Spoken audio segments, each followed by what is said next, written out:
He was once a student who struggled with dyslexia, and now Russell Van Brocklen helps parents and teachers unlock dyslexic children's skills using their unique abilities and brain strengths. Welcome to the Grace Cycle Show.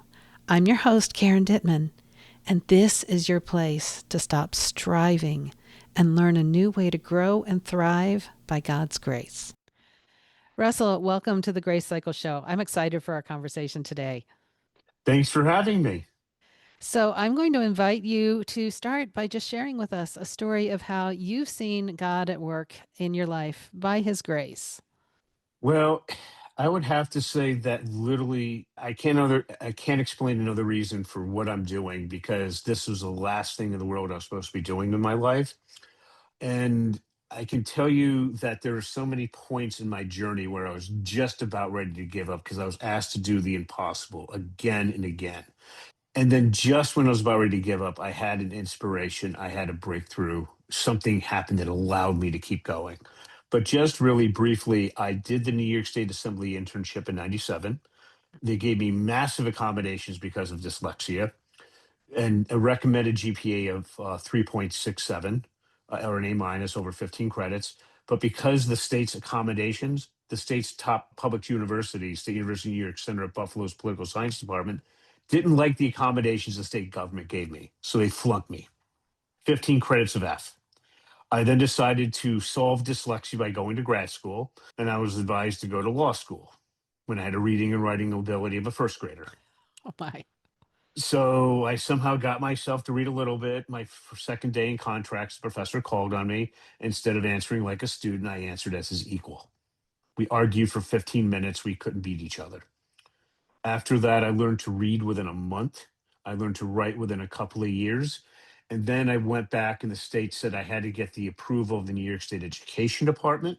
And they set it up so I had to have a SUNY distinguished professor in psychology advise them that this is a good idea, even though there's two in Western New York, and I did it anyway. And then they said I had to get it connected to their top professor out there, which was supposed to take years. I did it in less than 2 weeks. And then finally, when I got the state funding after years of going through this, one class period a day for the school year, we took highly motivated, highly intelligent high school juniors and seniors with middle school writing skills. One class period a day for the school year, they increased their writing to the average range of entering graduate students. Cost New York State less than $900 a kid. They all went out of college. They all graduated. GPAs at 2.5 to 3.6. But how successful were we compared to the best dyslexic college at the time, Landmark College, which was a transfer college at that point, a junior one? We were 3x as successful for less than 1% of the cost. Wow. Yeah. And so there were so many times on that journey where again I was just about ready to give up again and again, and then I had inspiration or something would happen that allowed me to continue. Mm, You that's can't tell grace. me that was random. There was too many No, times. no, that's God. That's grace. That's pretty cool. Yeah. Dyslexia has been in the news lately because there are some who think that this is something that should disqualify a person from holding office because it's a learning disability. It's considered a detriment. But I think that there's a very, very different perspective that we can hold about dyslexia and how the dyslexic mind works. Can you talk about that a little bit? Sure, why don't we actually look at what the dyslexia mind is? This is the real science. It's called Overcoming Dyslexia by Dr. Sally Shaywitz from Yale. All right, that's dyslexia. See how the back part of your brain has this massive neural activity? See how the back part of the dyslexic brain has like essentially nothing? Okay. But the front part of the dyslexic brain is about 2.5 times overactive. Right. I would have to say that 2.5 times overactive is not only a benefit for those in office, it is a unfair advantage. Hmm. All right. Now, what I want to leave your audience with tonight is to understand exactly what this is and then how to use it in their most critical situation. So you have some experience raising with dyslexic kids. Have you Hmm. ever raised or been around or know a dyslexic kid who in elementary school was writing a bunch of apparently randomly placed misspelled words. Oh, yeah. Yeah. Okay, I'm going to show you exactly how to fix that in the next 10 minutes. Oh, awesome. Let's do it. Okay. Now, according to Yale, in the front part of the brain, it's word analysis followed by articulation. So, what I want you to do is we need to change the name of the dyslexic child you're talking about to protect their privacy. Hmm. What's their made up name? Let's go with Jane. Jane. And what is Jane's speciality? What's her area of extreme interest and ability? Jane is, she loves makeup. She loves Okay, being makeup. beautiful and making things around her beautiful. Okay, let's just go with makeup. Okay. All right. So, what we're going to do is we're going to, first of all, you're going to open up a laptop computer, Hmm. not an iPad, not an iPhone, and certainly not handwriting. Okay. And you're going to type out hero plus sign. What are we talking about? And then Jane's going to copy that. And I can hear your parents now, but the kids aren't allowed to copy. Professor James Collins, Strategies for Struggling Writers, Default Writing Strategy of Copying. It's okay. Yeah. All right. So she's going to copy that until she gets it correct. Then we're going So to is she swap. going to be typing this or writing it? Yes, you're Typing going to, it. no, never handwriting. It's always Okay. going to be typing because if Okay. you handwrite the letter W instead of hitting a key, it takes up so much working memory, this all collapses. Okay. Totally makes sense. Okay. So you're going to type out hero plus sign. What are we talking about? She's going to copy that. Okay. Then we're going to swap out hero for Jane. Okay. Jane plus sign. What are we talking about? Then we're going to go to a list of 10 things Jane really, really likes, and then 10 things she really, really dislikes. And on that list of what she really likes, the first one is makeup. So we Okay. have Jane plus sign. What are we talking about? We're going to swap out what are we talking about for makeup. So we got Jane plus sign makeup. See how we got there? Hmm. Okay. Now I'm going to try to fool you with two of the simplest questions you've ever been asked. If you follow them exactly, this will work. If you don't, you're going to get very confused and then you're going to have an epiphany on what dyslexia really is. Do you think I can fool you? Let's see. Okay, so we got Jane plus sign makeup. We got to swap out the plus sign for a word. Here's my question. Does Jane like or dislike makeup? Jane likes makeup. Yes, but that's not what I asked. Let's try it again. Okay. We have Yes. Jane. We had Jane plus sign makeup. We have to Hmm. swap out the plus sign. Here's my question. Does Jane like or dislike makeup? Does Jane like or dislike makeup? That's what I heard is your question. Yeah, does she like or dislike makeup? Okay, I'm really tricked because I would answer that question by saying Jane likes makeup. But that's not what I asked. Do I have you completely confused now? Absolutely. Do you remember I told you this is probably going to happen? Hmm. Are you ready for your epiphany? Yes. Okay, I asked, does Jane like or dislike makeup? As an educated person, you naturally added the S to make it Jane likes makeup. But I asked, does she like or dislike? Because if we look at the dyslexic brain, the Hmm. back part of your brain has this massive neural activity where this is supposed to handle. Jane doesn't have anything going on back here. She doesn't Okay. know how to add the S. So So the answer for now, her would be Jane like makeup. yes, Okay. that's, yeah. So then we would have to figure out how do we get her to add the S. And if you had to spare $500,000 a year, $500,000 around, you could send Jane to the Windward School in Manhattan. They've been doing this for decades. They have a 98% success rate. They take students in, work with them for 4 to 5 years, and then they send them back. It's $75,000 a year, and they send them back to where they came from as educated as the best private schools in the world. What they use is they use a multi-sensory approach, seeing, touching, hearing. It's very complicated, but it works. For those of us who don't have a $500,000 sitting around, here's how we use modern neuroscience.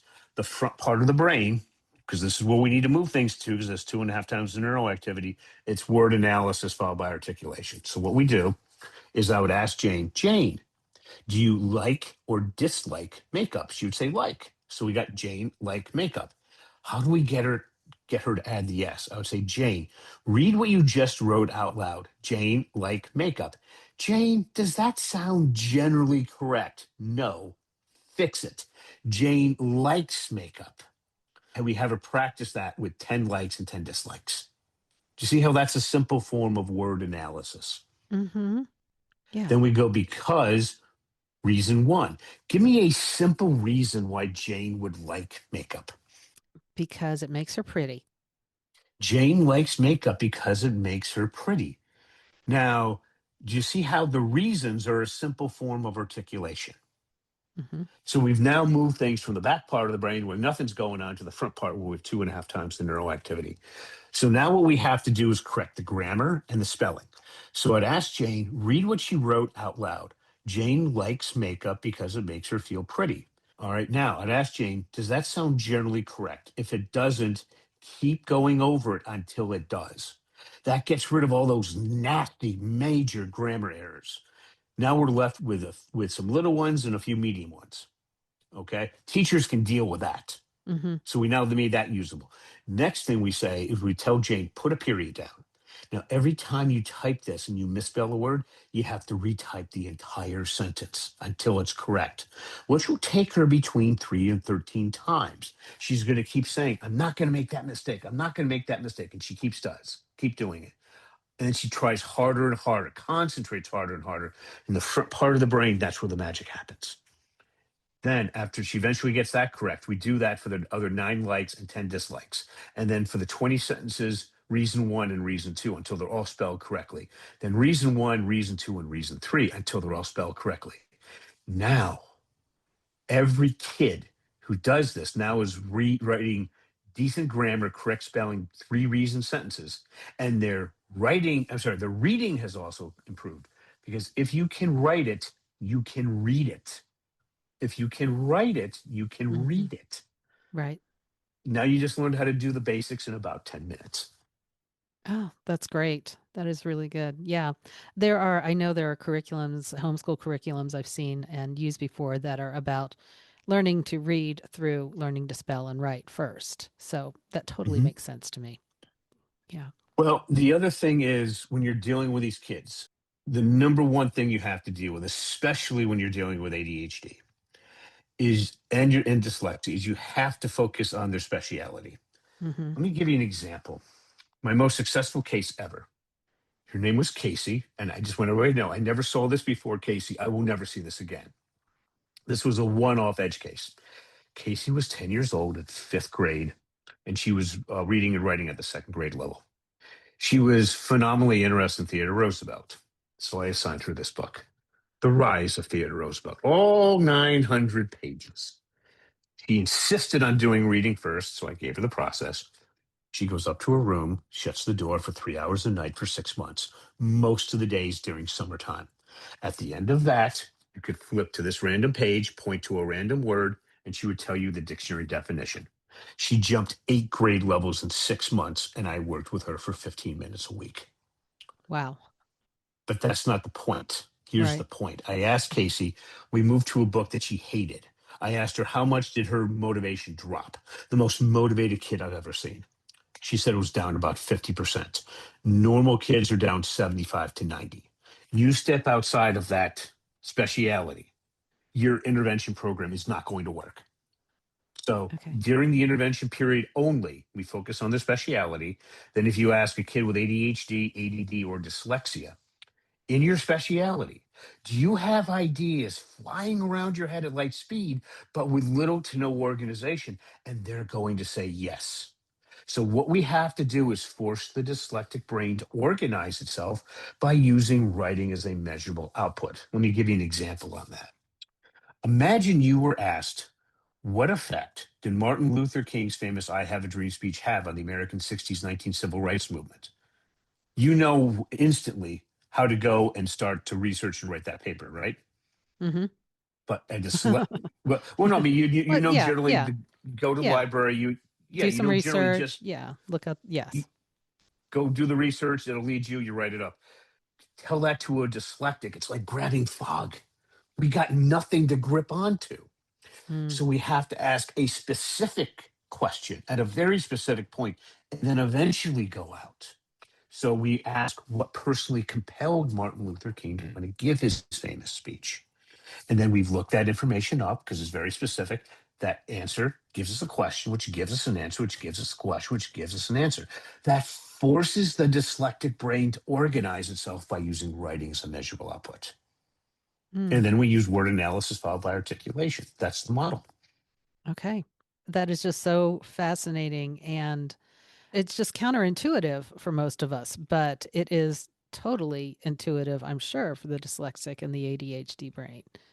Well, now let's look at what parents normally ask me. Okay, well, that's nice, but can I do this? Now, I Hmm. like in my book that's coming out pretty soon. It's about Kimberly. She's a very religious homeschooling mom with 5 kids.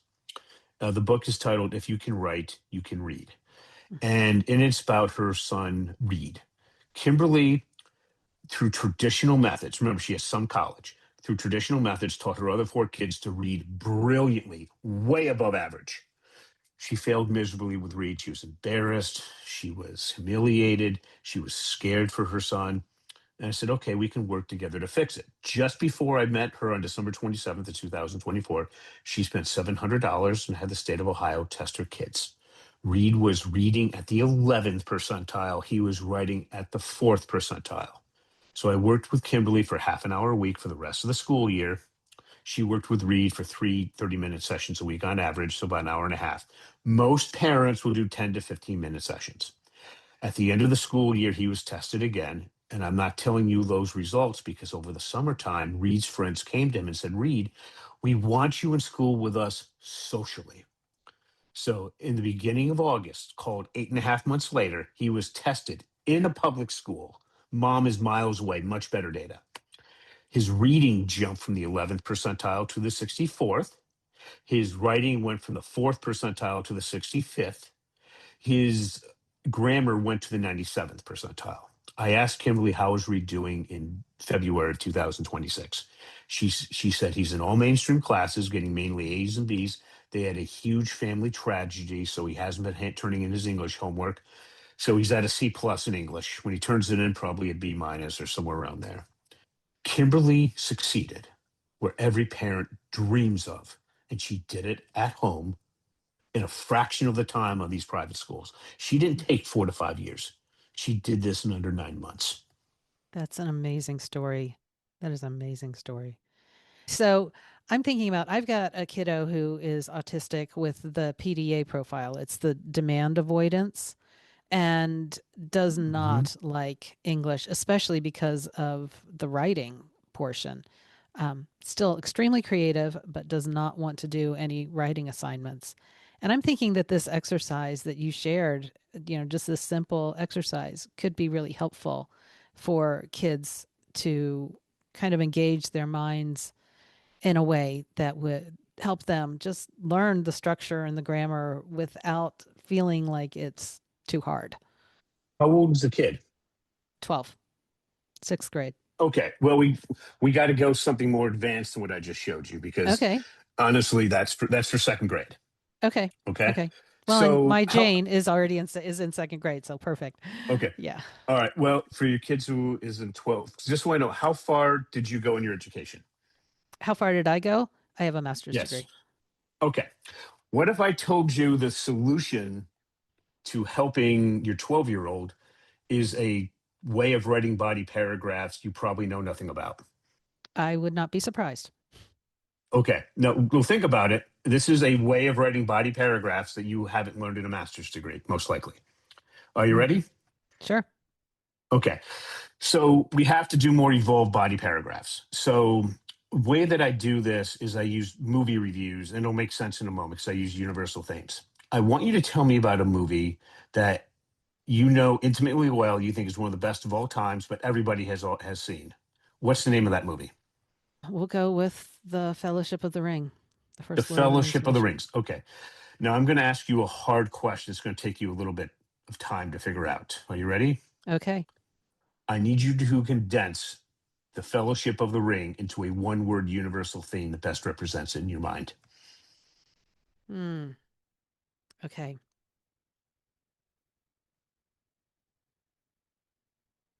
Sacrifice. Sacrifice. Now, do you see with a master's degree how long that took you? Mm-hmm. Okay. Yeah. This requires thinking, but your ADD and dyslexic kids have 2.5 times the neural activity in the front part of the brain.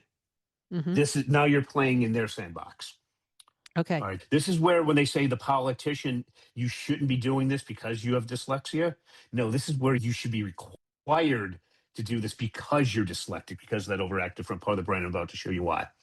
Sacrifice. So, do you remember back when the Fellowship of the Ring came out? If you read a review from the New York Times or some major publication written by some Ivy League graduate, they would say this happened and this happened and this happened and essentially ruined the movie. Mm-hmm. Right. Here's how we read a review so we're not doing it as a child. Okay. What we would do is say, I'm using the universal theme of sacrifice. You're going to pick your favorite actors. How did they deal with the universal theme of sacrifice? How did the director do? How did the screenwriter do? Then you write it up and people can read it and say, do I want to watch this movie or not? If they do want to watch it, you've enhanced their experience because now they know what to look for. Okay. Mm. Because Okay. you wrote it like an adult. Here's the problem. Sacrifice is such a broad universal theme. You're painting with a brush, a broad brush. You can't laser focus.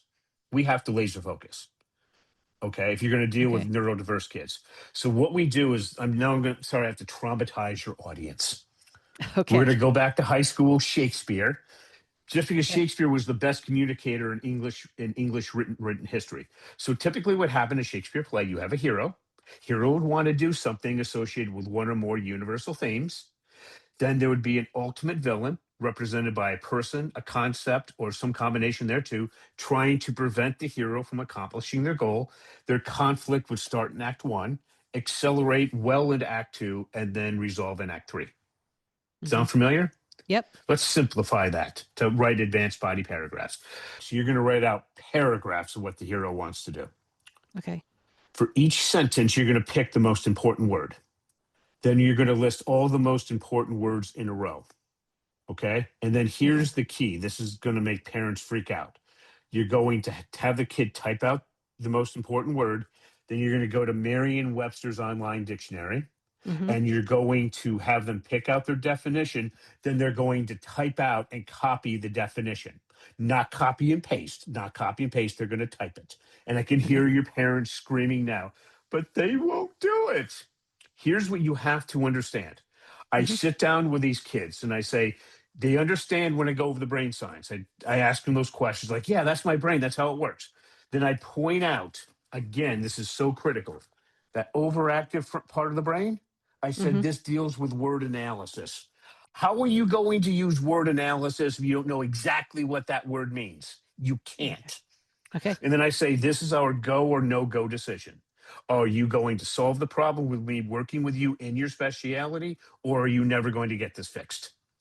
Because I tell them, we're going to do this in your speciality. Okay. I need you to do this work. I need you to type out the word and type out the definition. Once they understand that, the vast majority of kids will do it. You step outside their speciality, they're not doing anything because Mm-hmm. they're down 90%. Okay. Right. So they'll type out the word, they'll type out the definition. At some point, they're going to type this out so many times, they're going to remember it permanently. My kids do this at 11 and 12 when they're studying for their SATs in high school. 5 years later, they remember these words 70, 80% of the definitions. They don't have to remember hundreds of words because they already know them. Okay. Okay. So they type out the word, they type out the definition. Eventually, they'll just know what it is and they'll just say what it is. But they type out the word and definition for each one. Then you pick your best, most important word. That's your base universal theme. But just like sacrifice, it's so broad. How do we laser focus? We take that word and put it into the thesaurus and we look for the synonyms. You can do Okay. 5 at a time, 10 at a time, the whole level, multiple levels, whatever the parent and teacher and student decide. So then what you do is, let's say you're doing 5 or 10. You type out the word, you type out the definition, and then you pick the one that best matches in the student's head. It's never going to be perfect. If you're not happy, keep going until you get one you're relatively happy with. Now you can laser focus because it's much more specific. You pick the ultimate villain. I start off with people, and then eventually I go to concepts. So now you got the hero, your universal theme, and now your optimal villain, separated by two plus signs. Does it sound generally correct? No, fix it until it does. Do you see how that's an evolved form of word analysis? Yeah, definitely. Now we're going to do an advanced form of articulation. We're going to go because, give me three really good reasons. Best ones you can come up with. Each reason we're going to simplify to a one word universal theme. Then we're going to go to the script of the Fellowship of the Rings. And each, we're going to take that universal theme and find a quote that deals exactly with that universal theme. One at the beginning of the script and one at the end. We're going to take those two quotes and put them together. That's going to be our data. Then those two quotes, from that, we're going to create our topic sentence. Now, have you ever noticed when you were in grad school, you'd have your topic sentence and then you'd have your data, be it statistics, be it quotes, be it whatever. Have you ever noticed that going from your topic sentence to your data, it didn't flow really very well? Oh, yeah. Yeah. I mean, I've written a Okay. nonfiction book. So, yeah, there's times it's just like, this, how do I make that fit? Right. Okay. Have you ever thought of applying a warrant to a body paragraph? Haven't thought about that. Do you know what a warrant is? Well, I'm thinking of an arrest warrant, but Okay. So anybody outside of a PhD candidate probably won't know what this is. It comes from a book called The Craft of Research from the University of Chicago. Came out in 1995, has since sold over 1 million copies, and it's to teach PhDs how to do their doctoral dissertations. And I was asked to teach dyslexic high school kids this type of writing, which no wow. private school in the country does because it's too evolved. And yes, we do that. So Hmm. what we do is a warrant is connects the topic sentence with the data by by answering a how and why question. Okay. So when you do that, to give you an example of how important this is for a kid's motivation. I was dealing with a seventh grade dyslexic kid, and his brother was an AP English senior fighting to be valedictorian and wrote brilliantly. I took one of his paragraphs and the seventh grade dyslexic kid who used the warrant, and we submitted them to a university professor. He said, "Oh, that kid's using a warrant. That must be at the college level. That's technically a more evolved paragraph." Hmm. Now, the older brother finding out his middle school dyslexic younger brother is writing technically more evolved than he is freaking out. I'm the one who's an AP English. I'm the one going to be maybe valedictorian. And I looked at his younger brother and I said, "Isn't that beautiful?" Hmm. Now that shot his self confidence to the moon. Yeah, definitely. Definitely. So that's what you would do with your 12-year-old. Okay. Thank you. That is awesome. So, Russell, in a minute, I'm going to ask you to share just a big takeaway for our audience. But before we go there, how can people get in touch with you, find your book that's coming out soon? When is it going to be out? So, let us know. Probably in about 6 weeks. Famous last word of any author, the final Yeah. editorial. Yeah. I would just search for the book. It's called "If You Can Write, You Can Read." Okay. We're going to put it on Amazon, and we're going to start it off at 99 cents. Why? Because technically, I have to get 150 reviews, and we're Hmm. going to keep it that at that price until we do. And what it discusses Kimberly, how she overcame her issues, and for teachers out there. Evelyn Whitebay is my co-author. She was on the New York State Dyslexia Task Force, which was came up with a plan to redo the entire K through 5 education system in New York State for elementary school kids. She had a bit of a better increase.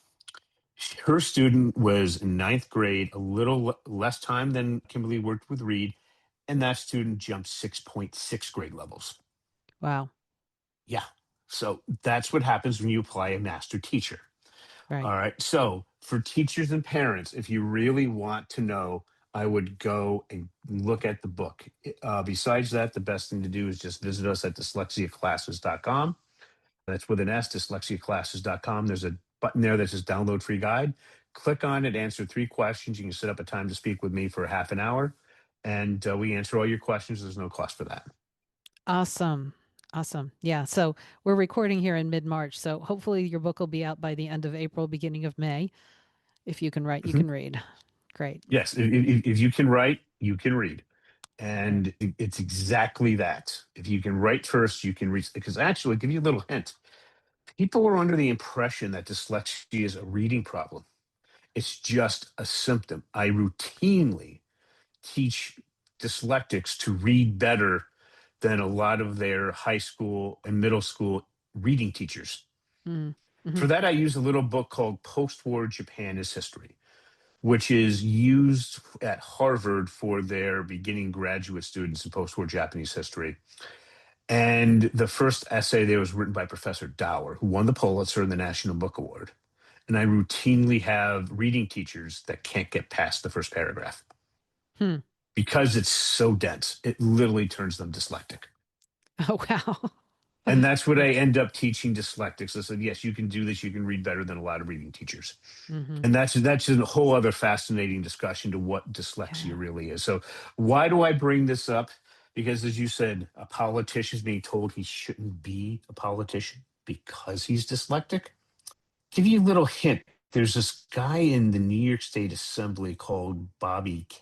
He actually went to Windward.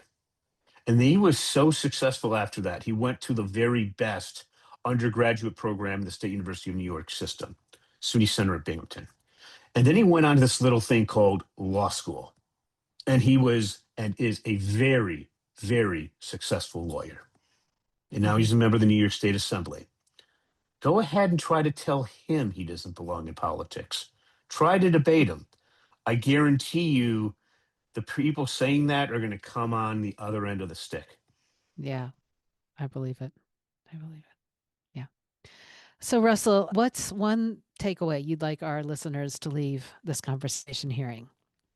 I think that my journey illustrates a point when I kept being asked to do the impossible so many times. You can't Hmm. tell me randomly that over the past 25 years, because that's what it's taken to do this, that this hasn't been part of God's plan for me, Yeah.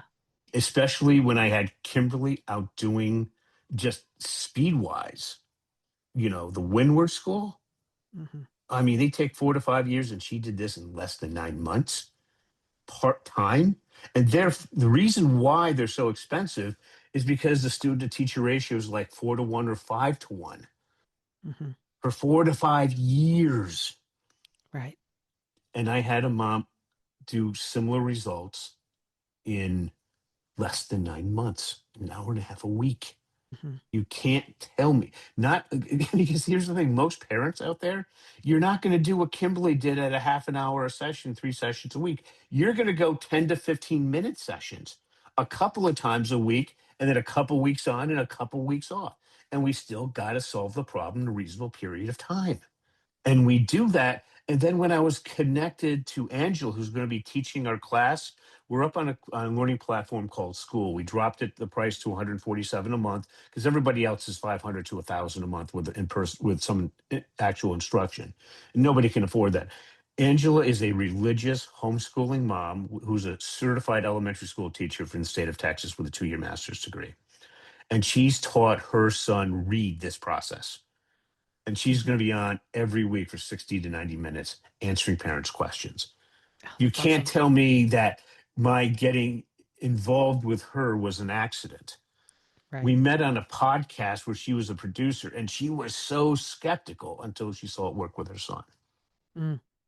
You can't tell me that homeschooling religious moms who I keep running into aren't the reason that I keep doing this.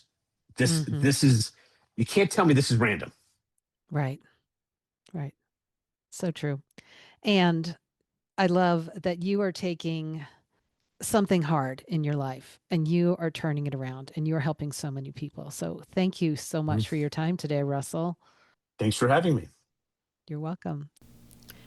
After our conversation, I'm kind of blown away. And we only scratched the surface of understanding how a dyslexic person's brain works.